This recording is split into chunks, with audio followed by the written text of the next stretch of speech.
Stop watching the news and start making some. The Charlie Kirk Show. All right, welcome back to the Charlie Kirk Show. I want to tell you about WhyRefi. WhyRefi, as we're talking about Gen Z and debt and American dream, this is the company you need to talk to. If you find yourself in a situation where you have distressed or defaulted private student loans, WhyRefi can help you with that. So there's over $300 billion of private student loans in the United States. $45 billion of that is labeled as distressed. You want to check them out. WhyRefi refinances distressed or defaulted private student loans that others won't even touch. They won't sniff. They provide you with a custom loan payment based on your ability to pay. They're not a debt settlement company. They work with each borrower individually. So you can tailor a loan to your specific situation. You will not be calling a faceless call center. WhyRefi can reduce your monthly payment and guarantees interest rates under 6%, ensuring affordability and financial relief. They don't care what your credit score is at all. So that's the best part. So if you find yourself in a situation where you have destroyed your credit, they can help. So go to whyrefi.com. That's YREFY.com, or call 888-WhyRefi34. That's 888-WhyRefi34. We're going to be right back. We're going to read some of your emails, continuing this discussion on the 50-year mortgage. We'll be right back.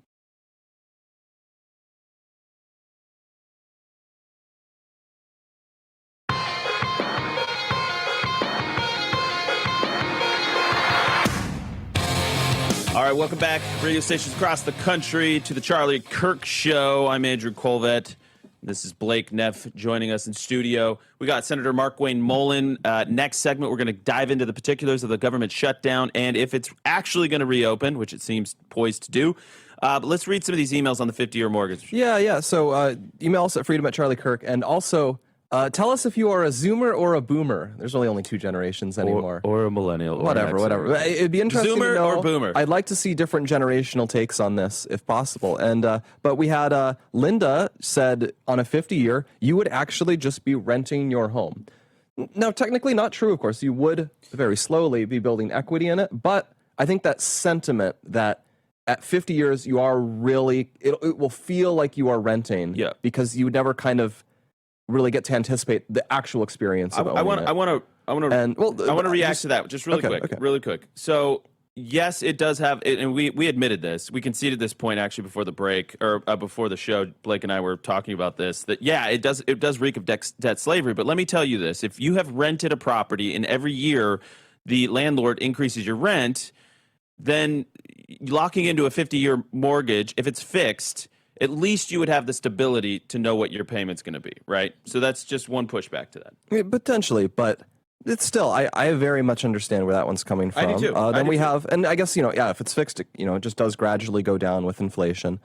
Then we have Michelle said, I thought y'all were smarter. No one says you have to take a 50-year mortgage. It's just an option, just like a 15-year mortgage at 25 years old. That's just like I did with a 15-year mortgage at 25 years old. Balloon payment, and guess what? I paid it off.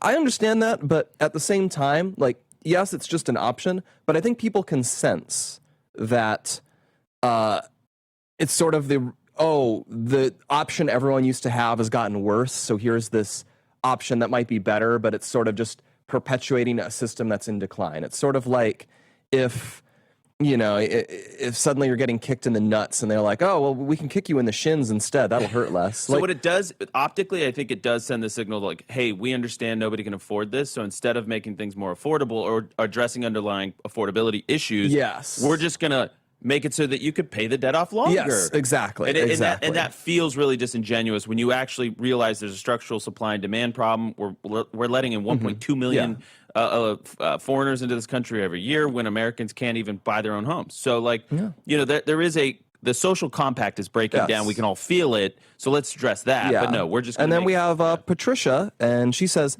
it's bad as far as accumulated interest payments, but how many people actually keep their original 30-year mortgage? I actually don't know. That'd be an interesting stat. How many refinance? Right, you should grab that graphic of the price of homes over the years. I'll grab that in a sec here. Yeah, and she just points out, I think people generally refinance or sell their houses and obtain new mortgages, so the interest rate for a full 30-year mortgage is not necessarily relevant in the long term. People are always trading up or refinancing. Also, interest is tax deductible. That is true. One thing I would flag as an issue potentially you know how amortization works on Amortization. I can't pronounce this right. But and what that means is early on you're paying a lot more in interest than you are in principal. Yeah. And so you aren't racking up that much equity in the early years, even of a 30-year mortgage. With a 50-year, I have to imagine that's really bad, where at 10 years in, you don't have 20% of the house. You might have 10% of the house or something. Yeah, less. Yeah. And so I think that would be a concern with the ability to sell it off. Like you'll have surprisingly little equity on that 50-year mortgage. Let me get that chart. Yeah. So let me. Who was the one that talked about how whoever that caller was or emailer that said you usually end up rolling over or you refinance, you sell the home. That is the argument in favor of this, right? So the argument in favor is that at least you're getting owners. So it does address part of the problem. I do not think it should be the end-all, be-all. This is not a silver bullet, but it does address part of the problem, because if you are a 30-year-old and you're buying a home on a 50-year mortgage, at least you're getting that sense of ownership. You probably are going to end up trading up or selling that home or using the equity that you build into it, or that it just accrues because you build equity as the asset appreciates, and then you would use that to leverage other home purchases in the future, right? Okay, so I agree with that, and I think it's important. But what we need to also be doing, and this is why I highlighted the Bill Pulte tweet, is that, you know what, and this is what Charlie advocated for, this is people like Benny Johnson are working on right now, is we have a supply and demand problem issue as well, where we need to buy more or build more homes. We need to build a lot of them, and we need to make that easier for first-time home buyers to be prioritized. No foreign buyers, no institutional money, no, Blackstones or private equity groups buying up massive swaths of the inventory. And so that's key. But also, I think we should get creative about, hey, do young people under the age of 35, do they get to write off $50,000? Do they get to write off their entire mortgage altogether? These are questions. Yeah. Should we go through the break and read some emails? I think we should. Let's do it. All right, we're going to read your emails in the break. So if you're watching on streaming or if you're on podcast, you get to check it out. We'll be right back and take a quick break.